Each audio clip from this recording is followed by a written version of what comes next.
Capítulo 6. Pero Daniel el mochuelo sí sabía ahora lo que era tener el vientre seco y lo que era un aborto. Estas cosas se hacen sencillas y comprensibles a determinada edad. Antes le parecen a uno cosa de brujas. El desdoblamiento de una mujer no encuentra sitio en la cabeza humana mientras no se hace evidente la rotundidad de la tora.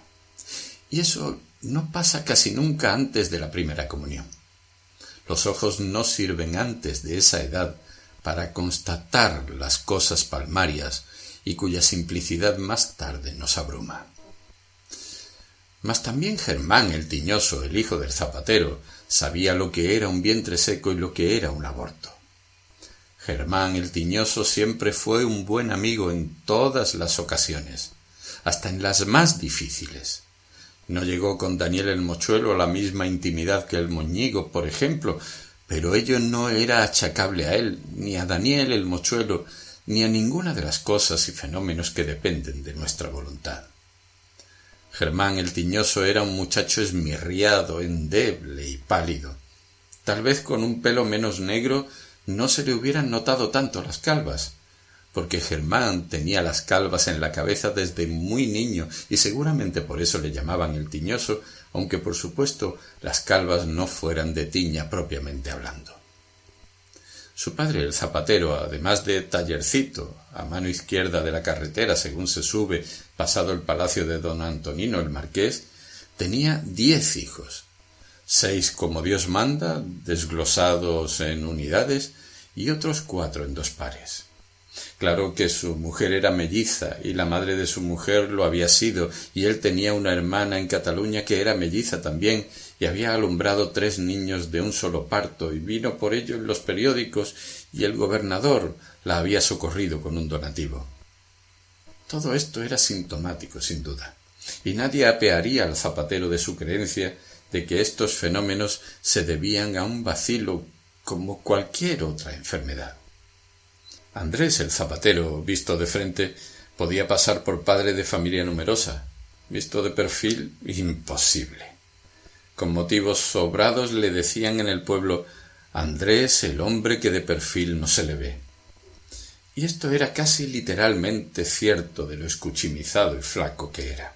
Y además tenía una muy acusada inclinación hacia adelante.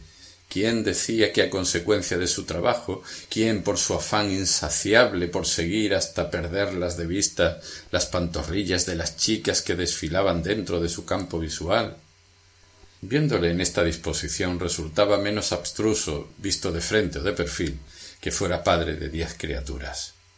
Y por si fuera poco la prole, el tallercito de Andrés el zapatero estaba siempre lleno de verderones, canarios y jilgueros enjaulados, y en primavera aturdían con su cri-cri desazonador y punzante más de una docena de grillos. El hombre, ganado por el misterio de la fecundación, hacía objeto a aquellos animalitos de toda clase de experiencias. Cruzaba canarias con verderones y canarios con jilgueras para ver lo que salía, y él aseguraba que los híbridos ofrecían entonaciones más delicadas y cadenciosas que los pura raza. Por encima de todo, Andrés el zapatero era un filósofo. Si le decían: Andrés, ¿pero no tienes bastante con 10 hijos que aún buscas la compañía de los pájaros? Respondía: los pájaros no me dejan oír los chicos. Por otra parte, la mayor parte de los chicos estaban ya en edad de defenderse. Los peores años habían pasado a la historia. Por cierto que al llamar a quintas a la primera pareja de mellizos, sostuvo una discusión acalorada con el secretario, porque el zapatero aseguraba que eran de reemplazos distintos. «Pero, hombre de Dios», dijo el secretario, «¿cómo van a ser de diferente quinta siendo gemelos?» A Andrés el zapatero se le fueron los ojos tras las rollizas pantorrillas de una moza que había ido a justificar la ausencia de su hermano. Después hurtó el cuello con un ademán que recordaba al caracol que se reduce en su concha y respondió: «Muy sencillo.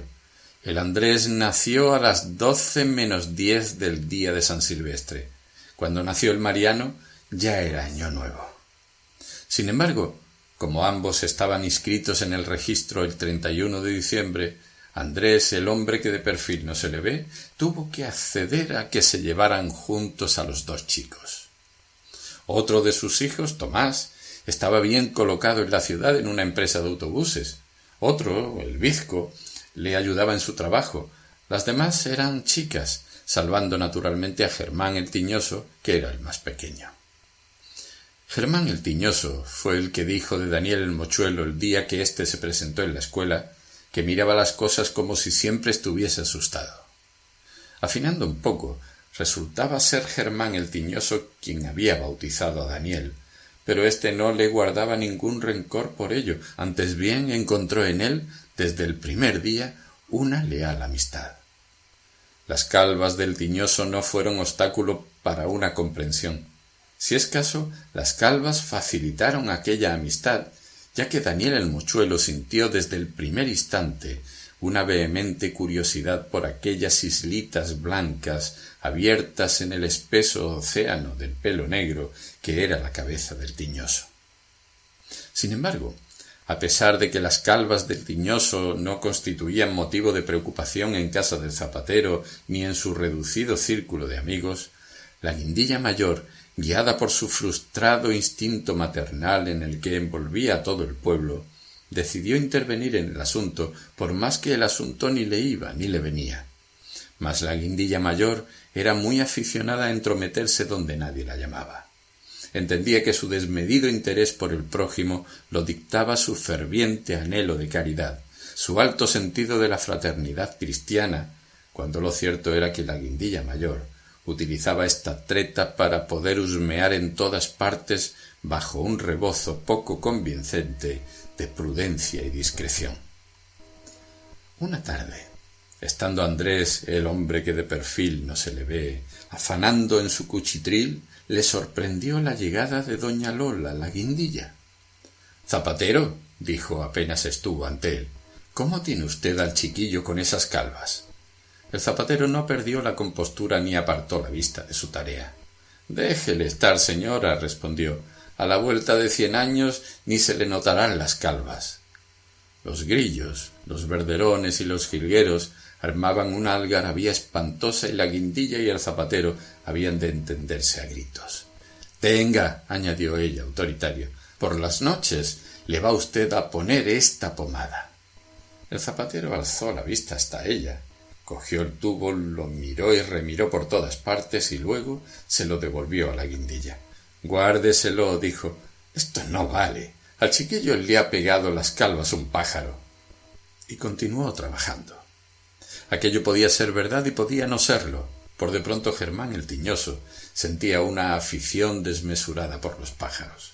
Seguramente se trataba de una reminiscencia de su primera infancia, desarrollada entre estridentes pitidos de verderones, canarios y jilgueros. Nadie en el valle entendía de pájaros como Germán el Tiñoso, que además por los pájaros era capaz de pasarse una semana entera sin comer ni beber. Esta cualidad influyó mucho sin duda en que Roque el Moñigo se aviniese a hacer amistad con aquel rapaz físicamente tan deficiente. Muchas tardes, al salir de la escuela, Germán les decía: «Vamos, sé dónde hay nido de curas. Tiene 12 crías, está en la tapia del boticario». O bien: «Venid conmigo al prado del Indiano. Está lloviznando y los tordos saldrán a picotear las boñigas». Germán el Tiñoso distinguía como nadie a las aves por la violencia o los espasmos del vuelo o por la manera de gorjear.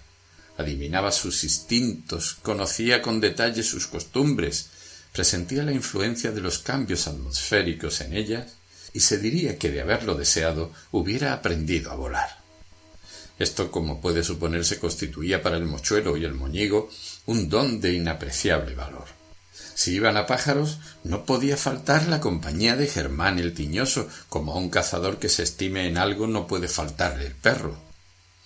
Esta debilidad del hijo del zapatero le acarreó por otra parte muy serios y sensibles contratiempos. En cierta ocasión, buscando un nido de malvises entre la maleza de encima del túnel, perdió el equilibrio y cayó aparatosamente sobre la vía, fracturándose un pie. Al cabo de un mes, Don Ricardo le dio por curado, pero Germán el Tiñoso renqueó de la pierna derecha durante toda su vida. Claro que a él no le importaba esto demasiado y siguió buscando nidos con el mismo inmoderado afán que antes del percance. En otra ocasión se desplomó desde un cerezo silvestre, donde acechaba a los tordos sobre una enmarañada zarzamora. Una de las púas le rasgó el lóbulo de la oreja derecha de arriba a abajo, y como él no quiso cosérselo, le quedó el lobulillo dividido en dos como la cola de un frac. Pero todo esto eran gajes del oficio, y a Germán el Tiñoso jamás se le ocurrió lamentarse de su cojera, de su lóbulo partido, ni de sus calvas que, al decir de su padre, se las había contagiado un pájaro. Si los males provenían de los pájaros, bienvenidos fuesen. Era la suya una especie de resignación estoica cuyos límites no resultaban nunca previsibles. —¿No te duele nunca eso? —le preguntó un día el moñigo, refiriéndose a la oreja. Germán el Tiñoso sonrió con su sonrisa pálida y triste de siempre. —Alguna vez me duele el pie cuando va a llover. La oreja no me duele nunca —dijo. Pero para Roque el moñigo, el Tiñoso poseía un valor superior al de un simple experto pajarero. Este era su propia endeblez constitucional. En este aspecto, Germán el Tiñoso significaba un cebo insuperable para buscar camorra, y Roque el moñigo precisaba de camorras como del pan de cada día. En las romerías de los pueblos colindantes durante el estío, el moñigo hallaba frecuentes ocasiones de ejercitar sus músculos. Eso sí, nunca sin una causa sobradamente justificada. Hay un afán latente de pujanza y hegemonía en el coloso de un pueblo hacia los colosos de los vecinos pueblos, villorrios y aldeas. Y Germán el Tiñoso, tan enteco y delicado, constituía un buen punto de contacto entre Roque y sus adversarios, una magnífica piedra de toque para deslindar supremacías. El proceso hasta la ruptura de hostilidades no variaba nunca. Roque el moñigo estudiaba el terreno desde lejos. Luego susurraba al oído del Tiñoso: «Acércate y quédate mirándolos como si fueras a quitarles las avellanas que comen». Germán el Tiñoso se acercaba atemorizado. De todas formas, la primera bofetada era inevitable.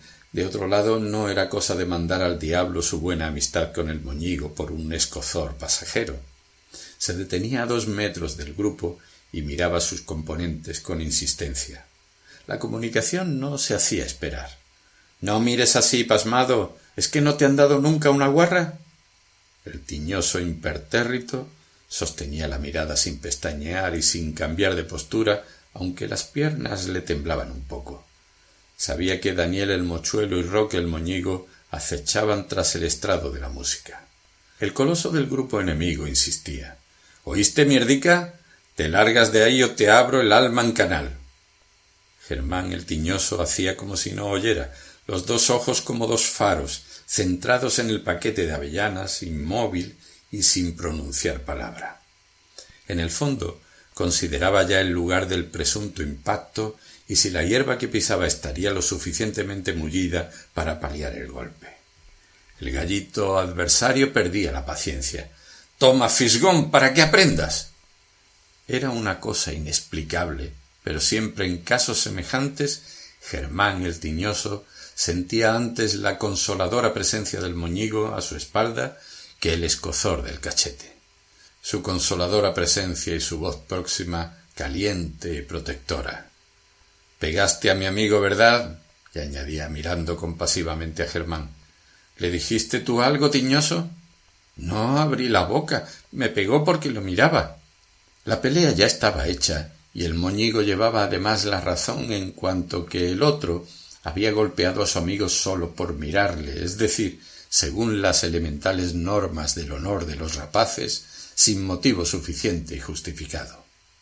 Y como la superioridad de Roque el moñigo en aquel empeño era cosa descontada, siempre concluían sentados en el campo del grupo adversario y comiéndose sus avellanas.